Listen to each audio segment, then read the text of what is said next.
ова е текстот што ќе го разгледаме и ако слушавте внимателно, може да забележите дека се менува темата.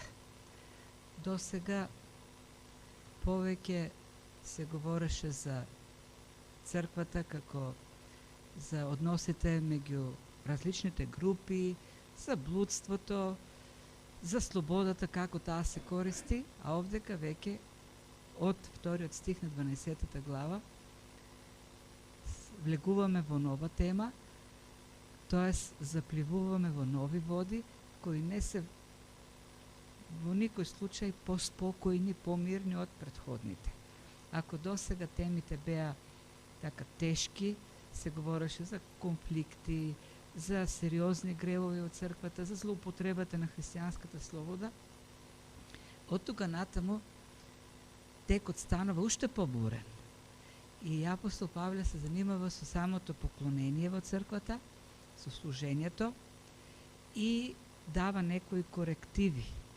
Например, ќе видиме, ќе почне во след веќе од 17 стих говори за Господната трпеза и за начинот на кој коринтијаните ја практикувале и сериозните проблеми кои се случувале на самата Господна трпеза.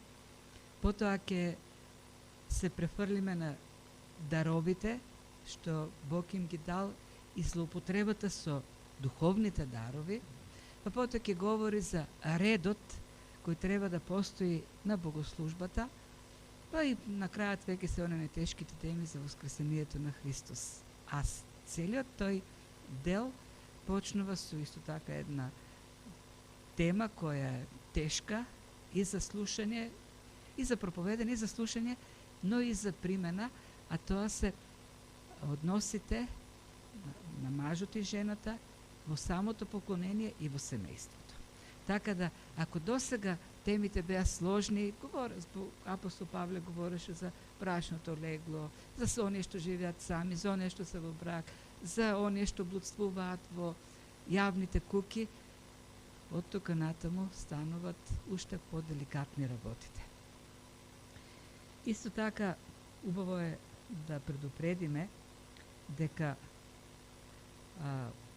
овој текст, овој посебно овој што сега го разгледуваме, и понатаму и другите, но за овој посебно е во категоријата припаѓа во потешките за толкување. Не можеме да дадеме некој категоричен став дека тоа е значењето. Например, и вели на жените да носат шамија заради ангелите.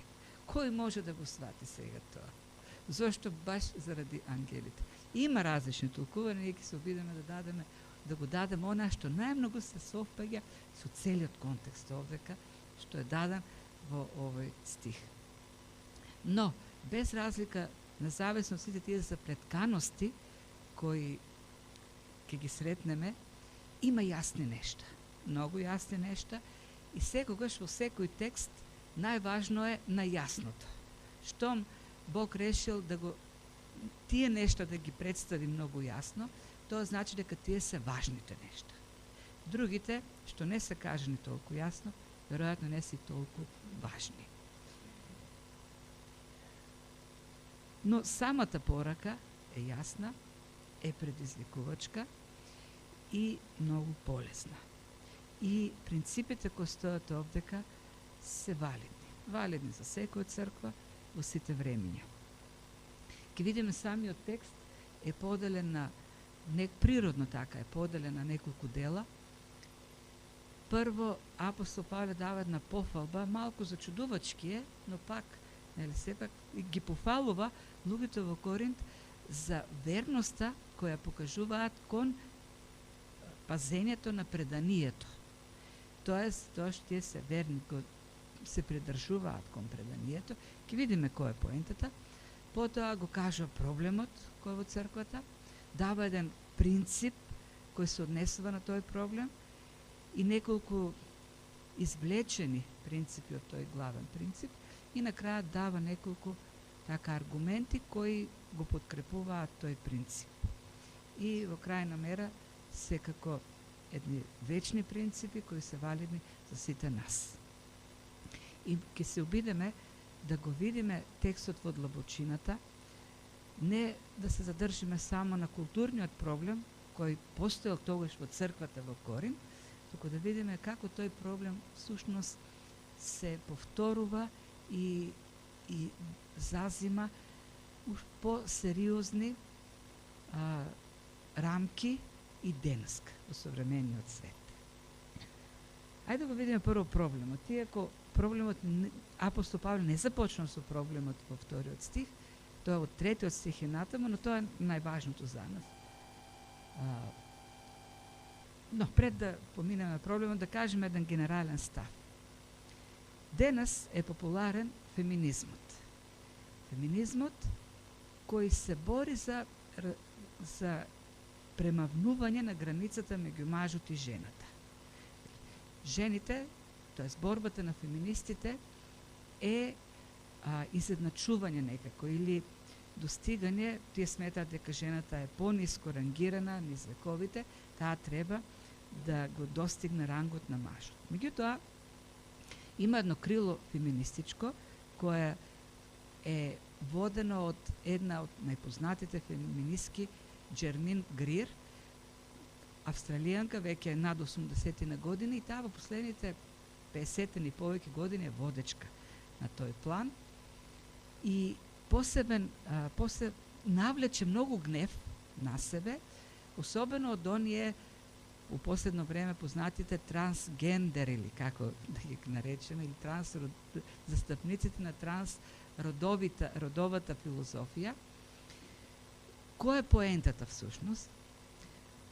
Оваа жена е борец против промената на полот. Посебно против промената на полот од маж во жена.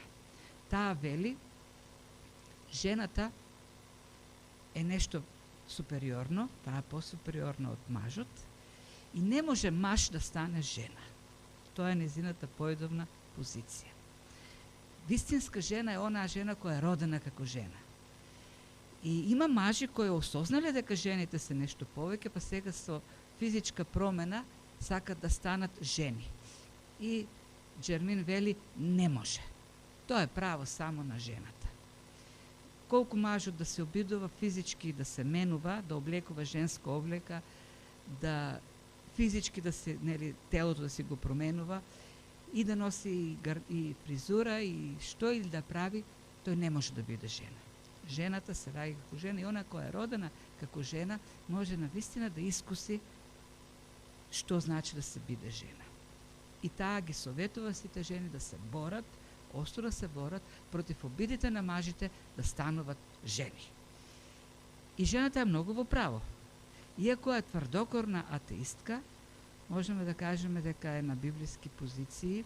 Ако некој го каже тоа дека е на библиски позиции, таа би се навредила како атеистка, но е во право. И Библијата вели дека мажот и жената се различни. Не може маж да стане жена, како што не може ниту жената да стане маж. Има суштинска разлика, има неопходна разлика. Разликата меѓу мажот и жената е многу потребна за да функционира созданието, и таа разлика е дизајнирана од самиот Бог. И тоа на што можеме да го видиме овдека во овој текст. Тргнувањето на таа разлика води до хаос. Редизајнирањето на Божиот дизајн не поправа, не усовршува, не иновира, напротив, уништува.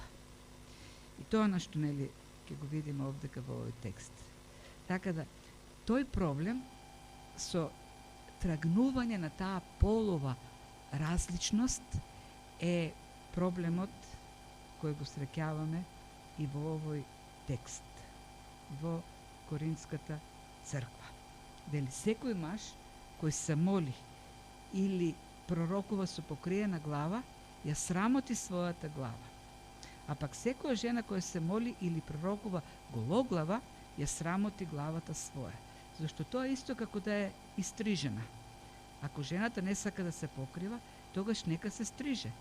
Ако пак е грдо за жена да се стриже или бричи, тогаш нека се покрива. Да. Имаме овдека прво тргнуваме од тогаш, нели, како бил проблемот во црквата во Коринт. Имаме полова различност меѓу мажот и жената. И таа полова различност се изразува. Имаме културен начин на кој што таа се изразува. Во Коринт, и поточно во црквата во Коринт, е покривалото на главата. Тоа е еден од начините.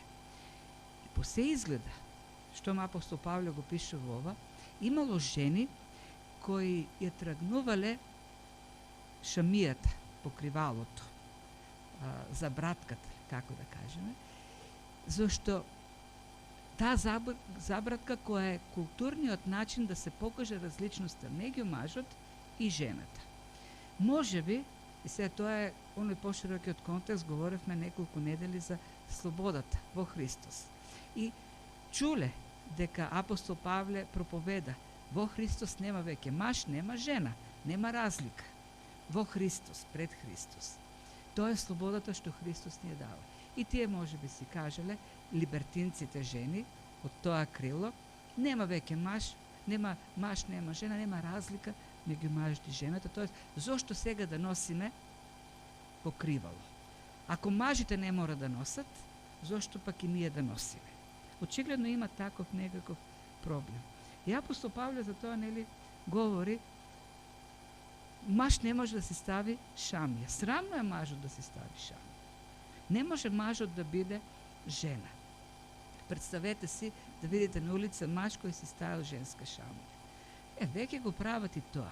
Сега се тргнаа границите, јасните граници, и тоа може да се случи, но срамно е.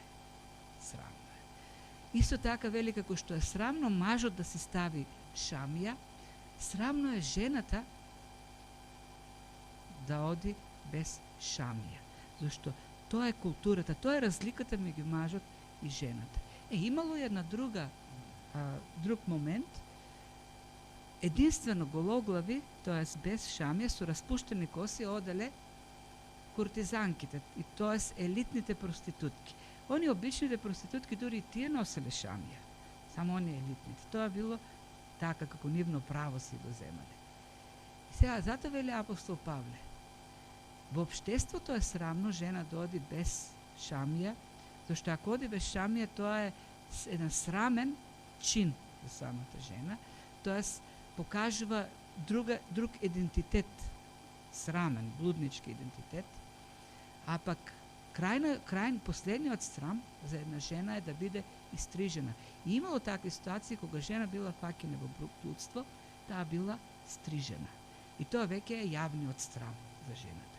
И затоа вели апостол Павле, како што е срамно маж да носи шамија, како што е срамно жена да биде истрижена, така е срамно жената да оди без шамија, не само воопште, уште повеќе во црквата. Тоа е нели овој проблем. Долгата распуштена коса е срамна, како што е срамна истрижената коса за една жена. Има и понатаму ќе каже апостол Павле дека тоа е природна разлика што Бог ја дал во последните стихови. Дава еден природен аргумент од природата. Така да овдека воопшто не треба да бараме некоја заповед за носење на шамија која е дадена еднаш за секогаш. И најмногу од толкувањето на овој текст е токму во таа насока. Пишува, жените треба да носат шамија и кога ќе дојдат во црква треба да си стават шамија. Има цркви кои го применуваат тоа. Тоа е едно површно толкување кое испушта длабочината на проблемот. Проблемот е многу подлабок од ставање на обична шамија. Сушност, овдека станува проблем за отфрлање на различностите или знакот кој говори за таа различност. А тргнувањето на знакот сушност говори и за тргнување на таа една природна различност што Бог ја воспоставил меѓу мажот и меѓу жената. Станува збор за имаме едно јасно полово разграничување, мажот е маж, жената е жена. И имаме обиде овдека тоа да биде тргнато. Тој Божи дизајн да биде редизајниран. И затоа ние нели почнавме со феминизмот, почнавме со обидите да се тргне разликата меѓу мажот и жената, тоа станува уште погрдо веќе денес со оние трансродовите промени на половите и така натаму. Тоест, овој проблем што го гледаме овдека, на сосема ново ниво се појавува денес. И се погласни се оние кои тврдат дека родот е измислица на општеството. Тоа е социјална категорија. Низ вековите погрешно се градело хетеросексуален светоглед. Има машки пол, женски пол, луѓето се раѓаат со машки или со женски пол и затоа и облеката, јазикот, терминологијата, социјалните норми се така подредени хетеросексуално и е многу погрешно. Нема такво нешто. Родот не зависи од полот. Секој сам си одредува каков род е. Дали е машко или женско, и родот нема никаква врска со физиката на човекот, нема никаква врска со телесноста, тоа е некакво чувство, човекот сам индивидуално го избира, решава. И затоа ние треба денес се да редефинираме. Тие социјални норми кои се хетеросексуални, нели, кои се поделени така полово, треба се тргнат. Нема маж, нема жена. Секој се решава што ќе биде. Терминологијата ќе се треба се смени. Нема татко, нема мајка. Има личности. Норми, облека, се треба денес да се редизајнира. Тоа е проблемот со кој ние се соочуваме. Една така агресивна кампања против Божиот дизајн. Мажот не носи шамија, жената носи шамија. Бог вели јасно. Има културен знак за разлика меѓу маж и меѓу жена. Коринската црква сакат некои да го тргнат тој знак. Денес пак се оди уште понатаму.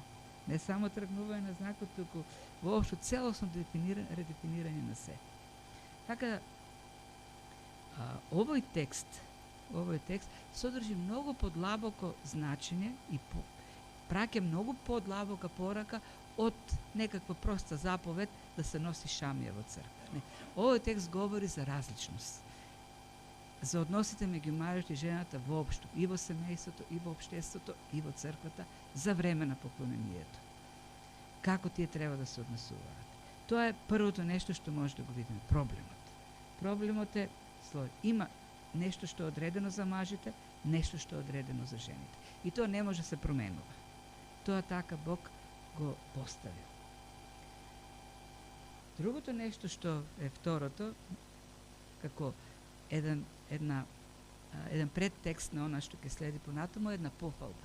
Пофалба им дава пофалба за тоа што си спомнуваат за апостол Павле и за тоа што ги држат преданијата што тој им ги предал. Од она што досега го видовме,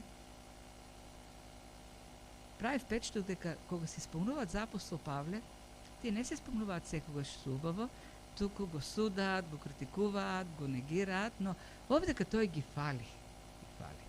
Зашто ги фали? Ајде да видиме. Прави повеќе впечаток зборот предание, што го употребува, и овој збор во некои преводи се преведува како традиција. И тоа е исто така значењето. Самиот оригинален збор овдека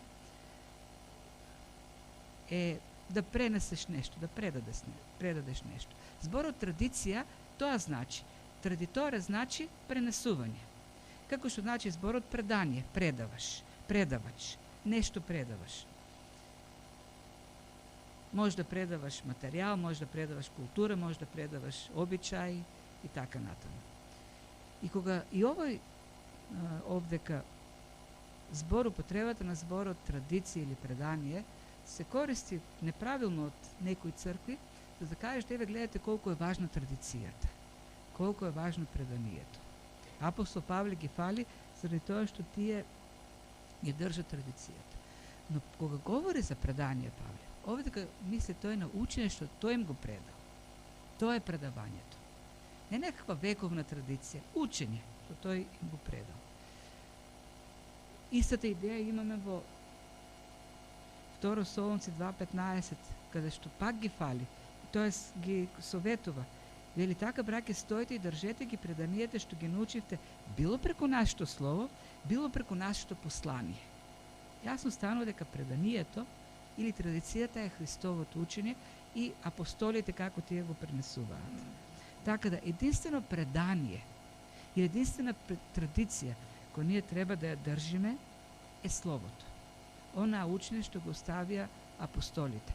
И нема друго предание, нема друга традиција која е непроменлива, која важи како мидоперсинските закони еднаш за секогаш. Нема човечко предание или човечка традиција која е вдахновена и треба да остане така. Јасно кажува овде апостол Павле, учењето што јас сум ви го предал. Има цркви кои преданието или традицијата издигнуваат така високо, дури го реформираат словото, но тоа што е оставено како традиција останува. Ако некој познат проповедник пред 200 години го ставил тамо пијаното или органата, тамо ќе стои, не смее да ја пипа некој. И 200-300 години си стои тамо. Тоа е, нели, она што велат, преданието треба да се држи. Павле вели, словото треба да се држи, тоа е непроменливо и важи еднаш за секогаш. Но она што друго прави впечатлок е дека ги пофалува за тоа што го држат преданието, тоа е учењето. Иако и си спомнуваат за него. Иако во големиот дел, во поголемиот дел, тој самиот се брани, се правда пред нив, се заштитува. Очигледно имало многу обвинувања. А исто така гледаме дека во голема мера и го изопачуваат словото. Намерата, јасната намера на апостол Павле е да ги охрабри, да го држат учењето. Од тука натаму во 11 глава има уште посложни предупредувања, уште посложни теми, уште посложно предание. И неговата намера е да им каже, држете се за ова што ви го кажува. Тешко е за исполнување, не е едноставно, но држете се за тоа. Така. Тоа е идејата од тука натаму. Кој е принципот сега? Одиме на 3 стих, еден многу важен принцип кој стои во основата на се што ќе е кажано понатаму. Вели, сакам уште да знаете дека глава на секој маж е Христос, а на жената мажот е глава, на Христос пак глава е Бог. Имаме еден тринитарен принцип. Апостол Павле за таа различност или подреденост, и кога говориме за подреденост, имаме предвид некаква подчинетост. Некаков ред во кој што имаме подред. И вели глава на Христос е Бог. Сега, некој каже, па добро, ова како да создава неравноправност или нееднаквост во самата Света Троица меѓу личностите во Светата Троица. Учењето, она што го формирала христијанството, учителите во историјата е дека во Светата Троица и трите личности имаат еднаквост во слава, во почит, во достоинство, во чест. Тие се подеднакво божествени, и Отецот, и Синот, и Светиот Дух. И меѓу нив има совршена љубов, разбирање, хармонија, почит. Тоа е учењето. И сега апостол Павле вели дека глава на Христос е Бог или Отецот. Кога говори за Бог, мисли на Отецот. А кога ќе каже глава, мисли на раководство. Има на некаков авторитет, на некаква власт. И кога говори овдека ова апостол Павле, мисли на односот што Светата Троица го има со созданието. Тоест, во тие релации меѓу Божеството и созданието има подреденост во самите личности на Светата Троица. И тоа е во контекстот на планот за спасението.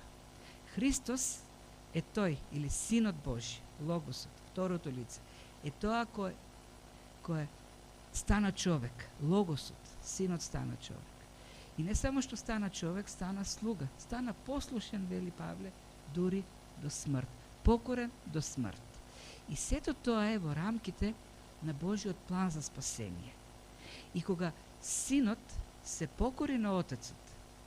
И кога стана човек, со тоа не се наруши во самата Света Троица еднаквоста во слава, чест, почит и достоинство. Со тоа не се наруши еднаквоста во божественоста. Тие понатаму остануваат и Отецот и Синот и Светиот Дух еднакви во се, во слава, во почит, во достоинство. Но во поглед на планот за спасението, Синот се подчини на Отецот. И тоа го гледаме на многу места во Новиот Завет. Например, во Јован 5:30 вели Христос: јас ништо не можам да правам сам од себе, како што слушам, така и судам, и мојот суд е праведен, зашто не ја барам мојата волја, туку волјата на Отецот. Исто така во Јован 12:49 и 50. Јас сам од себе не зборувам, но Отецот кој ме прати. Тој ми даде заповед што да кажам и што да зборувам. И знам дека заповедта негова е живот вечен. А она што го зборувам јас, го зборувам така како што ми рече Отецот. И на крајот она познатата молитва во Гециманската градина: Отче мој, ако е можно, нека ме одмине оваа чаша. Сепак, нека не биде не како што сакам јас, туку како што сакаш ти. Значи, гледаме во остварувањето на Божиот план за спасение. Таа починоци се гледаме само на тоа сотериолошко, на тоа спасително поле. Не можеме во друг поглед да го видиме. Тука Христос доброволно, Синот доброволно се покори на Отецот. Отецот стана глава на Синот за нашето спасение. Тоа е основниот принцип. И ќе видиме како тоа се применува сега во целиот овој текст. Христос се подчини на Отецот за нашето спасение. Глава пак на секој маж е Христос. Сега одиме на почетокот на стихот. Дали Христос не е глава и на жената и на сите други? Зошто на секој маж? Овдека во овој стих апостол Павле користи два збора за маж: андрос и анер. Овдека го користи зборот андрос. А потоа кога ги каже а глава на секоја жена е мажот, таму зборот е анер. Во 11 стих два различни збора. Зборот андрос повеќе се користи во општа употреба за да означи човек. Човек. И од тука, нели, антропологија е од зборот андрос, која е наука за човекот. Не само за мажот, воопшто за човекот. И затоа и апостол Павле, тргнувајќи од таа терминолошка разлика, кога говори за кога употреба зборот анер, вели Христос е глава на секој човек. Глава на Христос е Отецот, но Христос во таа Божја економија во која стана спасител на човештвото, тоа е глава на секој човек, тоа е глава на сите што се во црквата. Тоа значи дека тој е Господар и неговото слово ја обврзува нашата совест. Кога вели дека Христос е глава на секој, тоа значи дека тоа што е напишано и во овој текст, овдека, за мажите, за жените, е обврзувачко слово.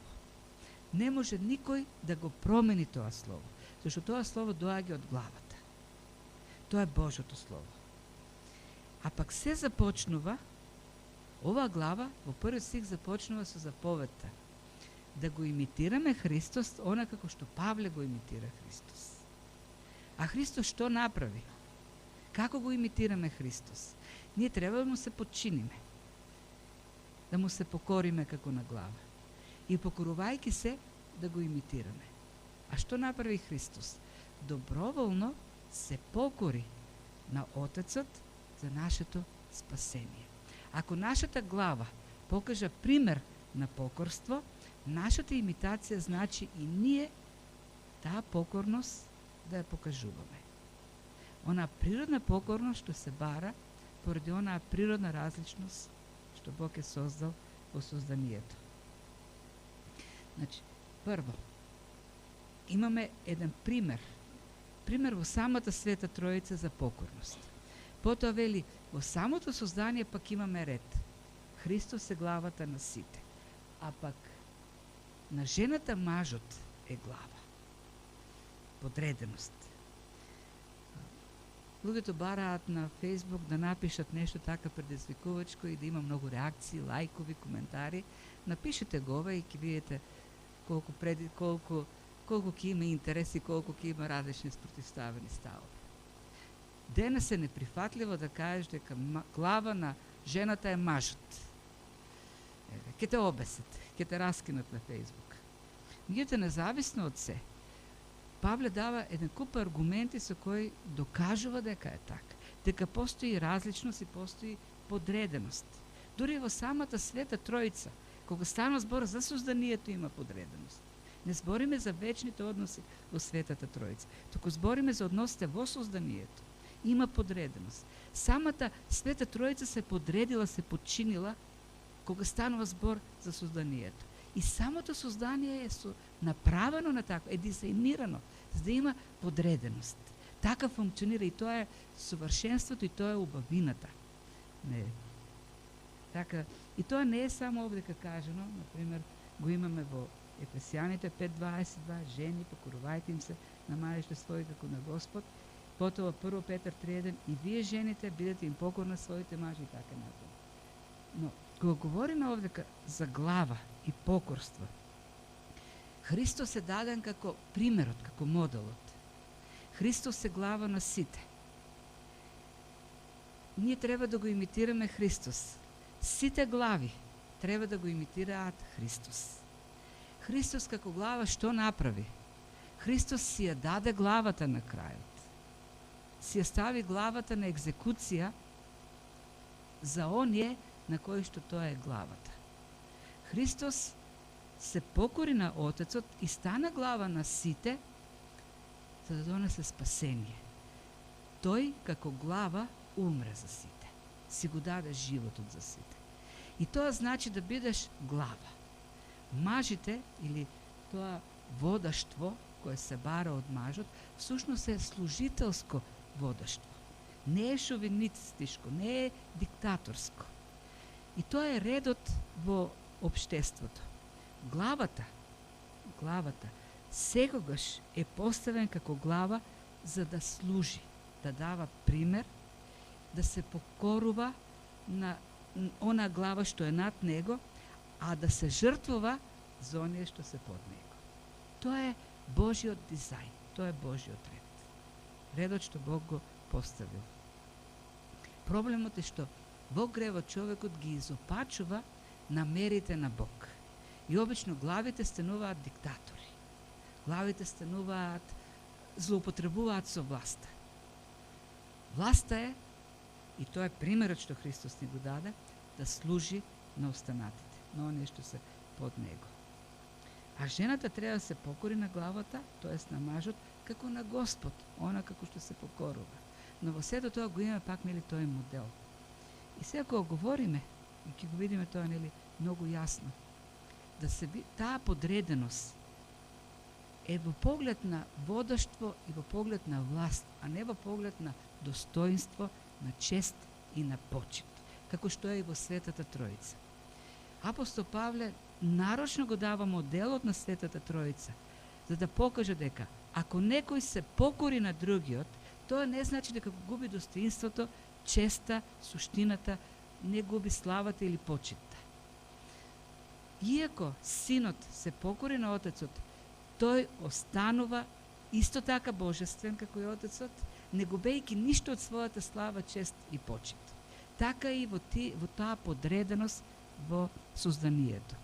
Тоа што мажот е глава на жената, а жената се покорува на мажот, не значи дека таа е пониска во слава, чест, почит и достоинство. Има една взаемна зависност, вели апостол Павле. Но сепак, ниту жената е без маж, ниту маж е без жена во Господ. Зашто како што е жената од мажот, така и е мажот преку жената, а се е од Бог. Ете какво имаме една взаемна зависност. Тој модел на глава и подчинетост не ја негира таа зависност, вплетеност, таа еднаквост, тоа достоинство што го имаат и мажот и жената. Подеднакво. Тоа е тој библиски модел нели на кој што не учи таа Светата Троица како модел за за подреденост, подчинетост, но во исто време и еднаквост, тоест едно достоинство.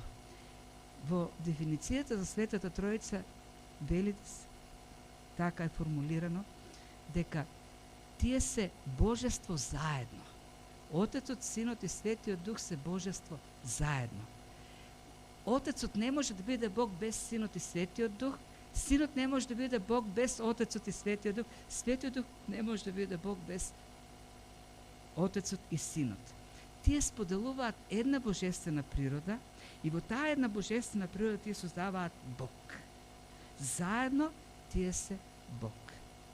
Тоа е идејата што апостол Павле и овдека ја дава и ќе видиме, уште повеќе ја разработва појасно понатаму.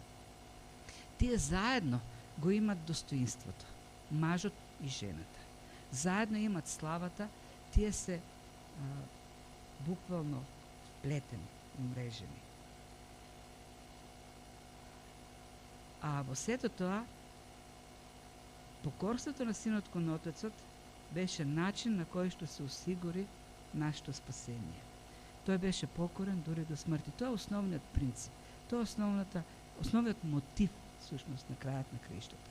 Представете си, беше неопходно за нашето спасение Синот да се покори на Отецот. Представете си, Синот да реагираше феминистички, трансгендерски или како така да кажеме. Тоест да кажеше не сакам. Да се разбунтуваше против тој ред што е потребен за спасението. Да кажеше одбивам да се покорам. Како што денес, нели ние се бунтуваме, велиме одбивам да се покорам на тој природен ред. Што ќе се случише? Немаше да има спасение.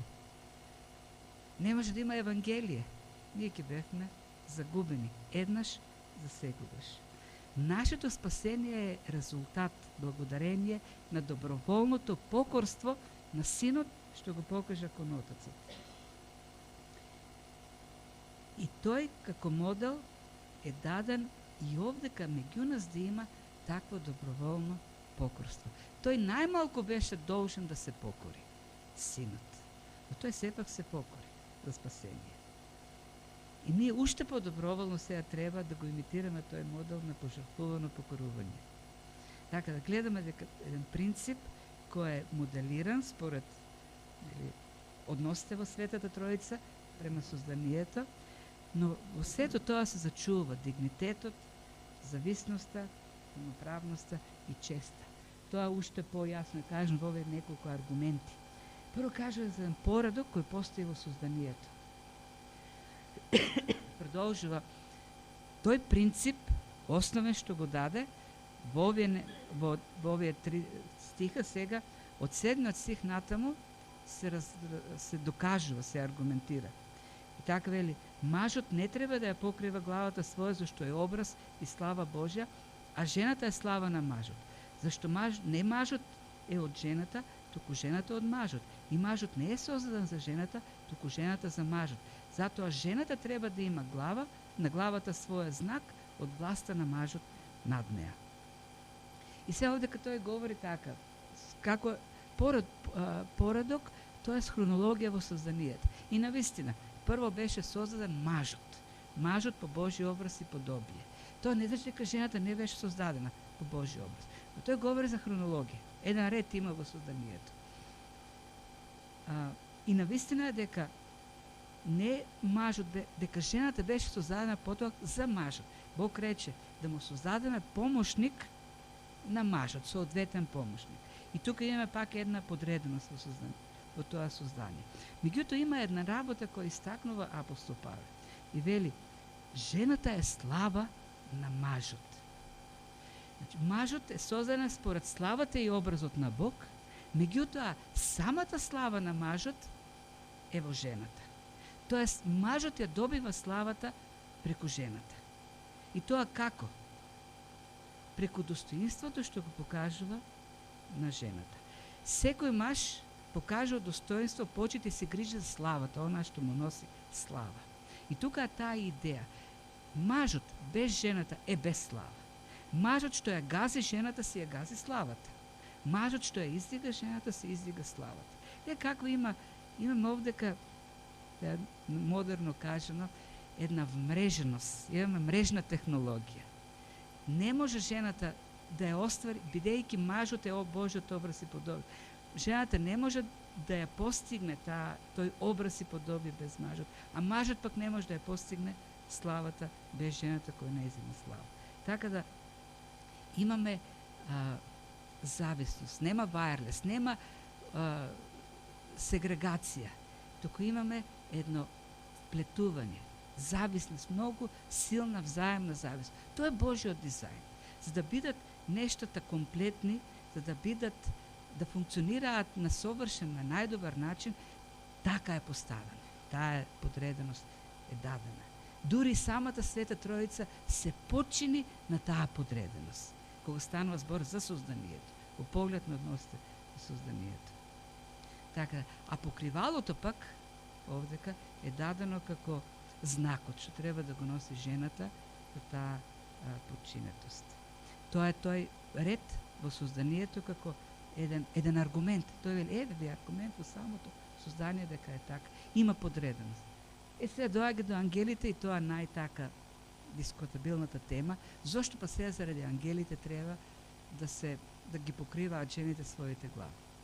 Има, како што кажа, прадежни толкувања, но она што најмногу пасува на се она, на целиот овој контекст, е ова толкување што јас ќе го споделам, кој јас го прифаќам, кој не мора да значи дека е вистинито, зашто не можеме да кажеме 100% тоа е вистинитото толкување. Самиот Павле не дал не дал објаснување, веројатно и не е толку важно, но е запишено и треба да го разгледаме. Значи, јас верувам дека ние сме заобиколени со ангелски свет. И на служба сме заобиколени со ангелски свет. И во црквата во Коринт имало ангели кои биле дел од поклонението. А поклонението е сцена која насекаде присуствува кога небото е представено во Библијата. Оние што се поклонуваат се ангелите. Гледаме едно поклонение небесно, славно, во кој тие пеат постојано и го слават Бог.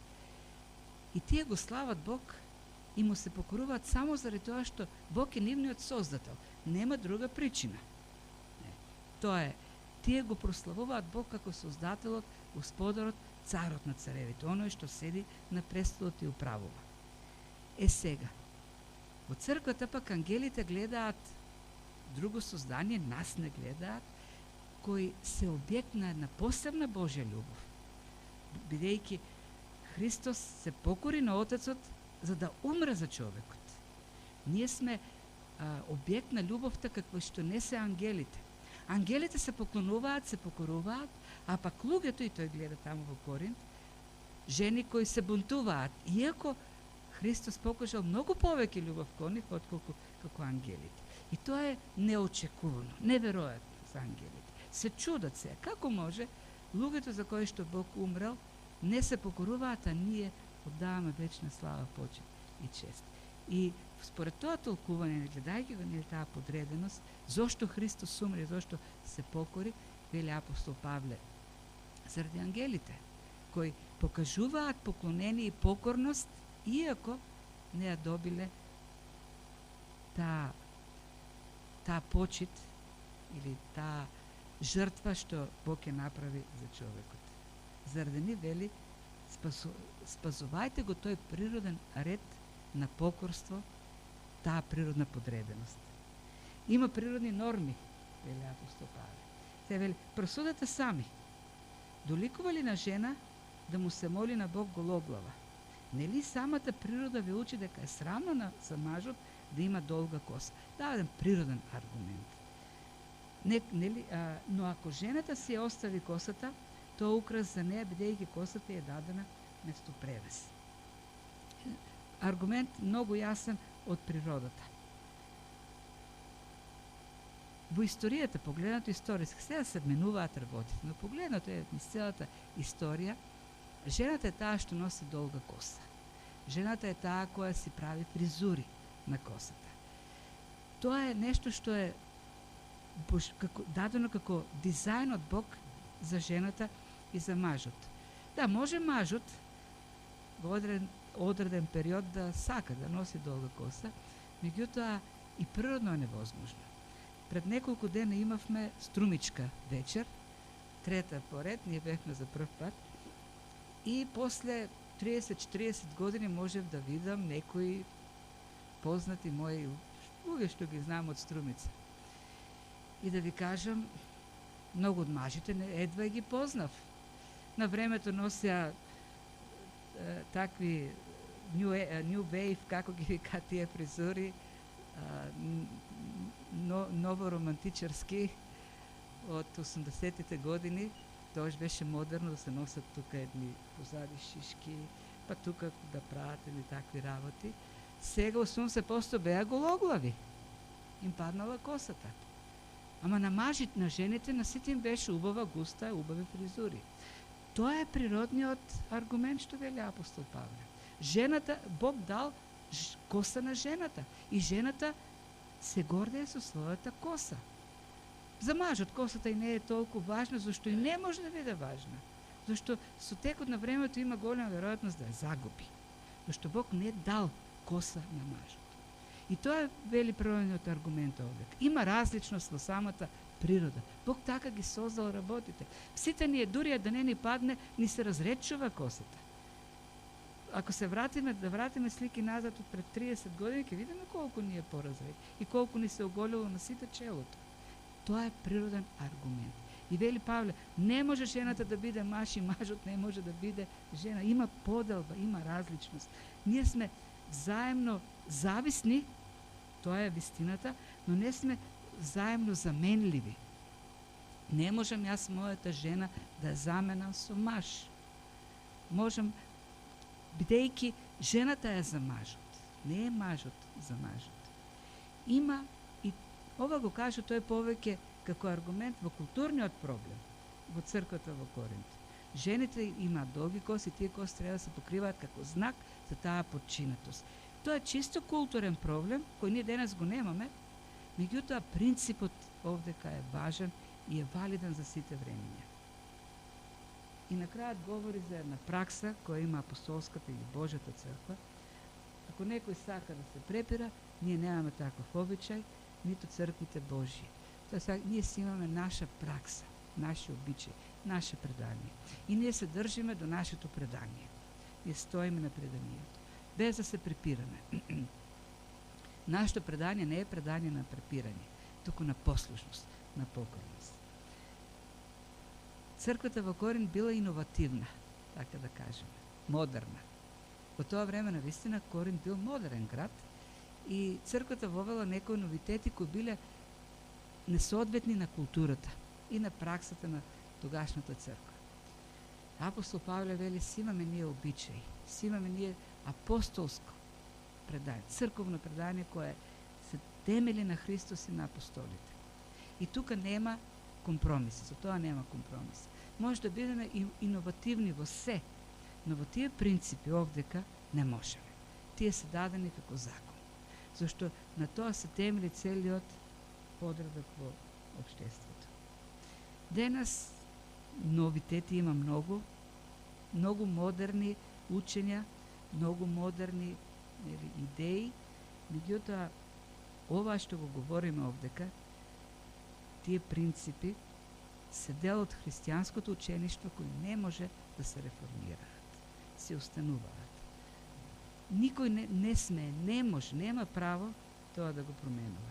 Тоа е како што Христос, како што таа подреденост на Христос на Отцот, како што беше неопходна за нашето спасение, така функционирањето на општеството, на живото, на созданието е по тој модел, според тој принцип. И во тоа е убавината на Божиот дизајн.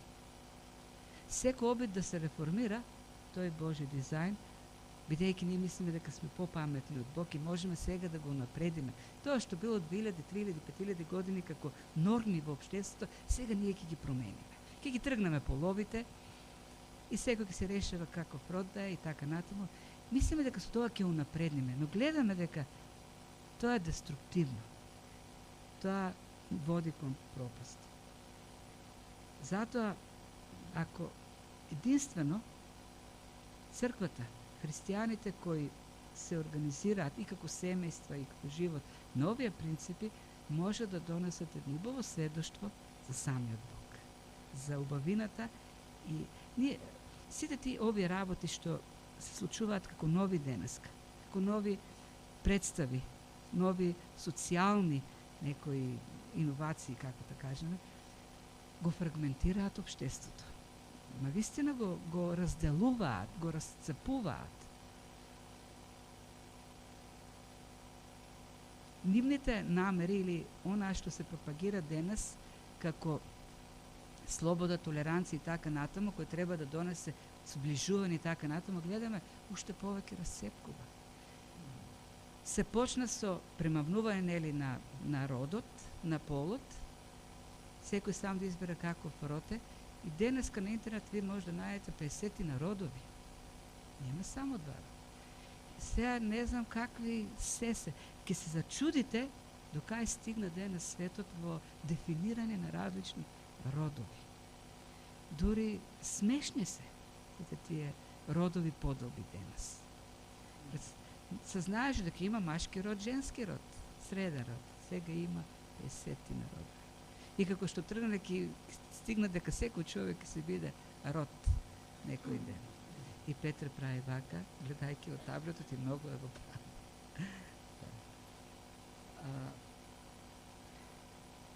Ова не е пријатно за гордоста, меѓутоа само така се наоѓа смислата, суштината, радоста. Нели се. И на крајот на краиштата се сведува на тоа колку ние длабоко го разбираме Божјото дело. Колку ние длабоко разбираме што Христос направи за нас. Што свет, како целата Света Тројица беше вклучена во нашето спасение. Разбирањето на сето тоа е начинот ни и на вистина доброволно да се покориме, и тој негов модел да го следиме и во семејствата, и во црквата, и во општеството. Природниот породок што Бог го дал, кој бил авторитетен, кој функционирал низ вековите, денес се руши држава. Црквата треба да стои во заштитата на тој поредок, тој дизајн кој ни е оставен уште од на почетокот. Што тоа е гаранцијата за успешно функционирање.